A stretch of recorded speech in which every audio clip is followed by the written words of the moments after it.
Uma traição, um coração partido e uma traição que custou a cabeça do maior.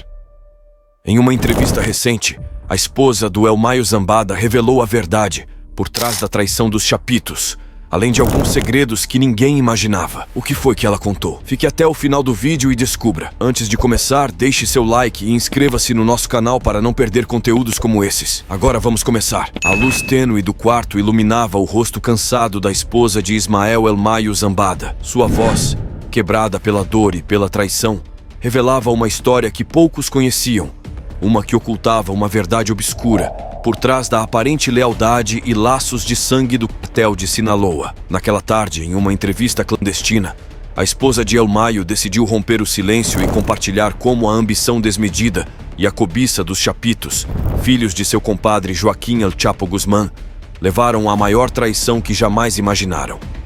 Tudo começou com a detenção de El Chapo. Começou ela com o olhar perdido em lembranças dolorosas. Com El Chapo fora do jogo, os Chapitos sentiram que era o momento deles de brilharem, de assumir as rédeas do cartel. Mas o que eles não entendiam é que a liderança de um cartel não se herda, se conquista. E naquele momento, meu marido, Elmaio, era o verdadeiro líder. Ele tinha o respeito dos antigos, dos jovens, dos aliados internacionais. Os Chapitos, no entanto, estavam cegos pelo desejo de poder, e essa ambição os levou a cometer um erro fatal. A mulher lembrou como os primeiros atritos entre Elmaio e Los Chapitos começaram a aparecer nas reuniões do cartel. Ismael tentou manter a paz, guiá-los, ensiná-los que o caminho do narcotráfico era mais do que apenas violência e ostentação. Mas eles não ouviram, relatou. Eles queriam controle total, queriam as rotas, queriam o dinheiro e, acima de tudo, queriam o respeito que nunca conquistaram de verdade. À medida que a tensão crescia, a desconfiança se instalou nas fileiras do cartel de Sinaloa. Os Chapitos começaram a se cercar de jovens sicários, homens sem o código de honra que Elmaio sempre manteve. Foi então aí que o verdadeiro conflito começou, continuou. Ismael sempre preferiu uma mão firme, mas justa. No entanto, os Chapitos não tinham limites. Começaram a agir pelas costas do meu marido, a fazer acordos com nossos inimigos, a cortar os laços que Ismael havia tecido durante décadas. A traição atingiu seu ponto culminante quando os Chapitos decidiram dar um passo que ninguém esperava: contatar as autoridades americanas. Essa foi a adaga no coração, disse ela com a voz quebrada. Eles pensaram que, entregando meu marido, garantindo que ele fosse preso, poderiam consolidar seu poder sem ter alguém para guiá-los ou vigiá-los. Eles contataram a DEA, fizeram um acordo com eles. Informação por imunidade, rotas por liberdade. Ofereceram entregar Elmaio em bandeja de prata. Os olhos da esposa de Elmaio se encheram de lágrimas enquanto continuava seu relato. Nunca esquecerei o dia em que os homens de confiança de Ismael vieram me dizer que ele havia sido capturado. Sabíamos que só alguém de dentro poderia ter dado informações tão precisas sobre seus movimentos. Durante dias, buscamos respostas e, finalmente, um dos homens dos Chapitos, que não suportou o peso da traição, nos confessou tudo. A revelação dessa traição abalou a família do Maio até suas fundações. O homem disse que os Chapitos haviam decidido entregar Ismael para salvar sua própria pele, para se livrar de qualquer competição dentro do cartel. Eles haviam feito um acordo com a DEA para garantir que ele não pudesse voltar ao México, para que ele não pudesse retomar o controle do cartel, continuou ela com amargura. Nesse momento, a esposa de Elmaio ficou em silêncio, olhando para o nada, como se as palavras fossem pesadas demais. Nunca pensei que a família trairia a família, sussurrou finalmente. Meu marido confiava neles como seus próprios filhos. Ele os cuidou, os protegeu quando eram crianças. E foi assim que o pagaram, com uma punhalada nas costas. À medida que a realidade da traição se tornava mais clara, a esposa de Elmaio começou a temer não só por seu marido, mas também por sua família. Sabíamos que Los Chapitos não parariam por aí, continuou. Sabíamos que eles tinham medo de que alguém mais pudesse assumir o controle na ausência de Ismael. Começaram a eliminar qualquer um que tivesse ligação com meu marido. Foi um massacre, uma limpeza completa de qualquer um que pudesse lembrá-los da verdadeira forma de operar do cartel. A dor da traição ainda pesava em sua voz enquanto concluía seu relato. Ismael sempre acreditou que o cartel deveria se manter unido, que a família deveria ser leal. Mas os filhos de El Chapo mostraram que não havia limites para sua cobiça. E agora, mesmo com Ismael fora do jogo, eles vivem com o medo constante de que alguém mais possa traí-los da mesma forma que eles traíram meu esposo. As fortes revelações sobre El Mayo Zambada. Número 10. El Mayo Zambada e sua rede de proteção no governo mexicano. Uma das revelações mais impactantes sobre El Mayo Zambada é sua profunda infiltração nas estruturas de poder no México. Durante muitos anos, suspeitou-se que vários níveis do governo estavam corrompidos, mas as declarações de testemunhas protegidas e membros do cartel lançaram luz sobre a extensão dessa corrupção. Foi dito que Zambada manteve uma rede de subornos que abrange desde agentes da polícia local até funcionários de alto escalão do governo federal. Essa rede de proteção permitiu que ele operasse com relativa impunidade, movendo toneladas de pó branco pelo país e coordenando envios para os Estados Unidos e outros países sem ser incomodado. Um testemunho-chave no julgamento de El Chapo em 2019 revelou que El Mayo não subornava apenas oficiais de baixo escalão, mas também membros do exército e políticos. De fato, alguns relatórios indicam que Zambada pode ter influenciado a nomeação de altos cargos em certas áreas estratégicas para garantir que suas operações não fossem interferidas. Essa revelação confirma o que muitos suspeitavam, que El Mayo não era apenas um narcotraficante poderoso, mas também um mestre da manipulação política, capaz de operar na mais alta clandestinidade graças à sua habilidade de infiltrar e corromper as autoridades. Número 9. Seu papel como narcotraficante invisível. Ele tem sido descrito como o narcotraficante invisível, uma figura que evita as câmeras, a ostentação e o exibicionismo. Enquanto outros chefes de cartel foram capturados e extraditados, El Mayo usou sua habilidade para se misturar com pessoas comuns e se mover entre diferentes estados mexicanos sem ser detectado. Essa habilidade de desaparecer na multidão e evitar ser visto se deve, em parte, ao seu profundo conhecimento do terreno e sua capacidade de tecer redes de apoio local. Ele soube conquistar a lealdade de comunidades inteiras, não apenas através da intimidação, mas também oferecendo apoio econômico, construindo infraestruturas e financiando escolas e hospitais. Essa estratégia dupla de terror e beneficência permitiu-lhe criar uma espécie de santuário onde é visto como um benfeitor, quase como um Robin Hood moderno, em vez de um simples criminoso. As pessoas locais, em troca, fornecem-lhe um sistema de alerta precoce que o ajudou a evitar a captura repetidas vezes. Número 8. Sua saúde e vida familiar.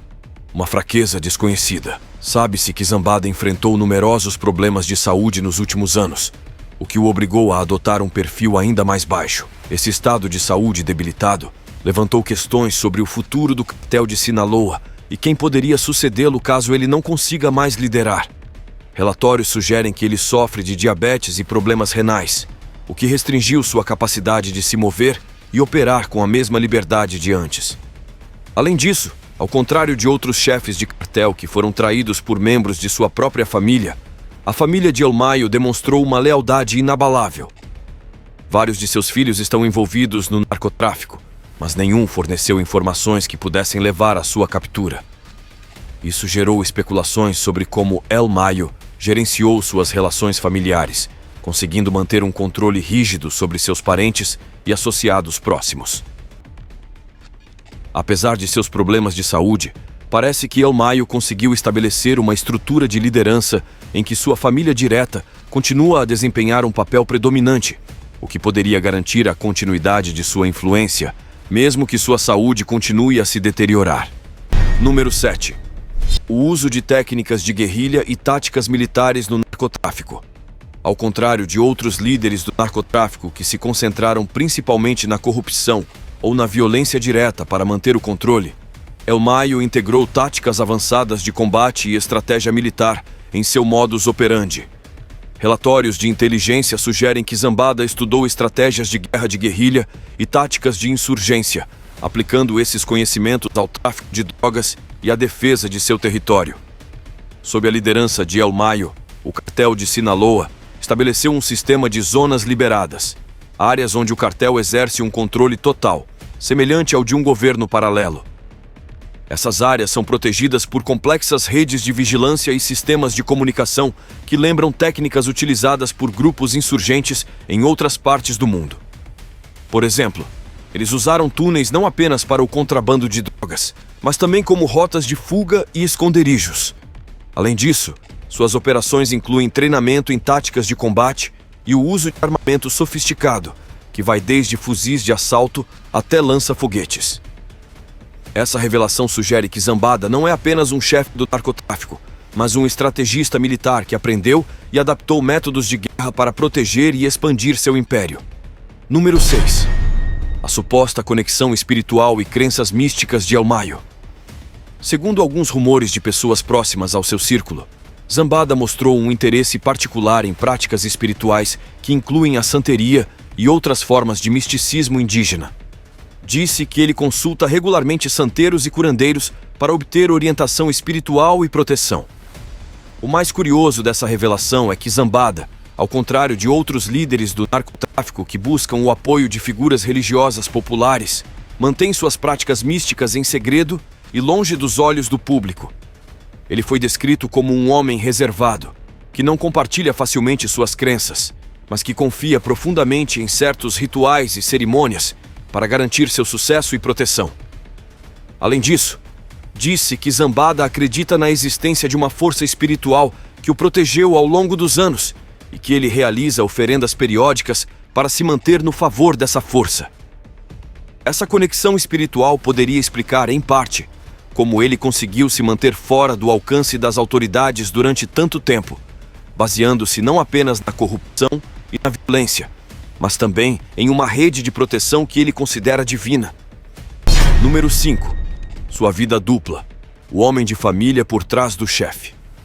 Uma das revelações mais surpreendentes e menos discutidas sobre El Mayo Zambada é sua habilidade de levar uma vida dupla de forma simultânea, a de um temido líder do narcotráfico e a de um homem de família devoto. Enquanto muitos líderes do narcotráfico perderam contato com suas raízes e adotaram estilos de vida extravagantes, Zambada manteve uma imagem de homem simples, dedicado à sua família e aos seus princípios. Dizem que, mesmo no auge de seu poder, El Mayo manteve contato próximo com seus familiares, especialmente com sua mãe e seus irmãos, que ele visita regularmente na Serra de Sinaloa. O mais intrigante dessa revelação é que Zambada conseguiu manter sua vida pessoal separada de suas atividades criminosas. Alguns informantes relataram que, em reuniões familiares, El Mayo é conhecido por ser um homem amável e carinhoso, distante da imagem implacável que tem no mundo do narcotráfico. Além disso, mencionou-se que Zambada tem um interesse genuíno pela agricultura e pela pecuária, atividades que ele pratica não apenas como fachada para seus negócios, mas como uma verdadeira paixão pessoal. Essa dualidade de ser um chefe temido e um homem do campo dedicado à sua família cria uma imagem contrastante e complexa de Zambada, sugerindo que há mais em seu caráter do que se percebe superficialmente. Número 4. Operações de tráfico humano e exploração sexual.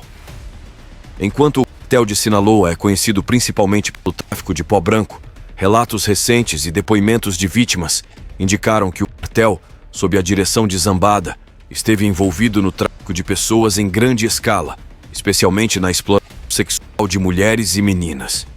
De acordo com esses relatos, as vítimas são sequestradas ou enganadas com promessas de trabalho e depois forçadas a trabalhar em bordéis clandestinos controlados pelo cartel. As mulheres que tentam escapar ou resistir são brutalmente punidas ou assassinadas como exemplo para as demais. Essas práticas macabras não apenas mostram o nível de brutalidade e a falta de escrúpulos de El Mayo Zambada, mas também revelam como ele diversificou suas operações criminosas para maximizar seus lucros. Ao que parece, Zambada não busca apenas lucrar com o tráfico de drogas, mas também explora o desespero e a vulnerabilidade das pessoas, o que demonstra um lado extremamente cruel e implacável de sua liderança. A revelação dessa prática deixou muitos chocados, pois mostra que Zambada não é apenas um narcotraficante, mas também um explorador de seres humanos em sua forma mais brutal. Número 3. O uso de de tortura psicológica e controle mental em sua organização. Outra revelação profundamente perturbadora sobre El Mayo Zambada é o uso de técnicas de tortura psicológica e controle mental para garantir a lealdade e o silêncio de seus subordinados. Ao contrário de outros líderes do narcotráfico que recorrem à violência física para manter o controle, Zambada desenvolveu um sistema mais sofisticado e sinistro para controlar os membros de seu cartel.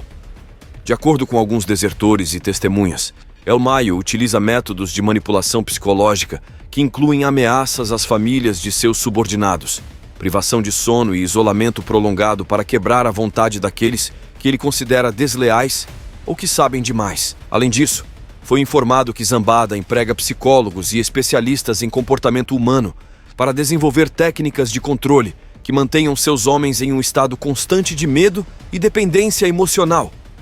Esses métodos são utilizados não apenas para punir traidores, mas também para garantir que seus homens permaneçam leais e dispostos a obedecer qualquer ordem sem questioná-la. Essa forma de controle mental e manipulação psicológica revela uma faceta extremamente sombria de Zambada, mostrando que sua crueldade não tem limites e que ele está disposto a usar qualquer meio necessário para manter seu poder e controle absoluto. Número 2. Experimentação com venenos e métodos de assassinato lento. Uma das revelações mais macabras e aterrorizantes sobre El Mayo Zambada é sua aparente fascinação com venenos e métodos de assassinato lento. Enquanto outros narcotraficantes podem optar por execuções rápidas ou métodos violentos tradicionais, Zambada demonstrou uma preferência por métodos muito mais sádicos e elaborados. De acordo com relatos não confirmados, mas provenientes de fontes próximas à organização, Zambada experimentou com diferentes tipos de venenos e substâncias tóxicas para eliminar seus inimigos ou aqueles que ele considera traidores. Em alguns casos, as vítimas são mortas instantaneamente, mas recebem uma dose de veneno que age lentamente, causando dor e sofrimento prolongado antes da morte.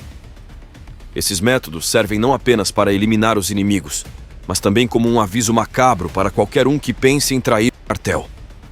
Corpos foram encontrados em valas clandestinas com sinais de envenenamento e tortura prolongada, o que apoia essas revelações sobre o uso de venenos. Além disso, sugere-se que Zambada aprecia a teatralidade desses assassinatos lentos, utilizando-os como uma forma de mostrar seu poder e enviar uma mensagem clara de que ninguém pode desafiá-lo sem enfrentar consequências terríveis.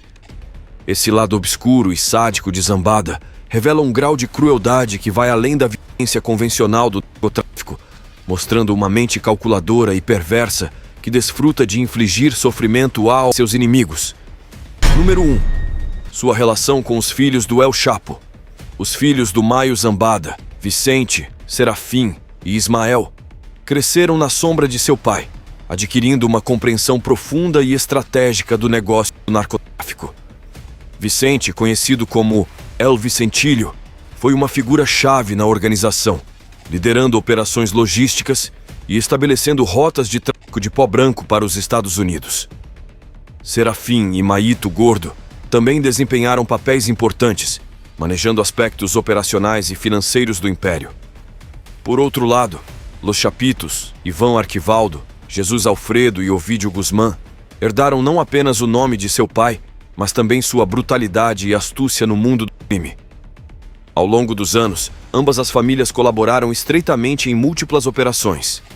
Um dos momentos mais destacados dessa cooperação foi a expansão das rotas de tráfico de drogas para o leste dos Estados Unidos, um mercado altamente lucrativo.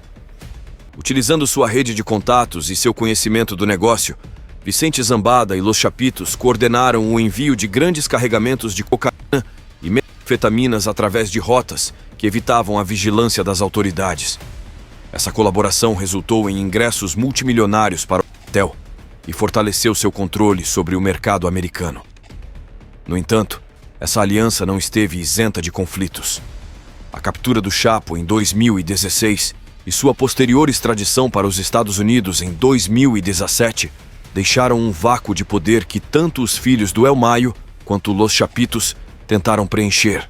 Rumores de desconfiança e traição começaram a surgir, com ambas as facções se acusando mutuamente para proteger seus próprios interesses. Essa tensão se exacerbou quando se revelou que Vicente Zambada havia chegado a um acordo com a DEA, fornecendo informações sobre as operações do cartel em troca de uma redução de sua sentença. Os chapitos viram isso como uma traição imperdoável, gerando uma profunda racha em sua relação com os filhos do Maio. Apesar dessas tensões, a necessidade de manter o controle do cartel e enfrentar ameaças externas tem forçado ambas as facções a trabalhar juntas em várias ocasiões. Um exemplo notável foi a resposta à crescente influência do cartel Jalisco Nueva Generación, liderado por Nemésio Oseguera Cervantes, alias El Mencho.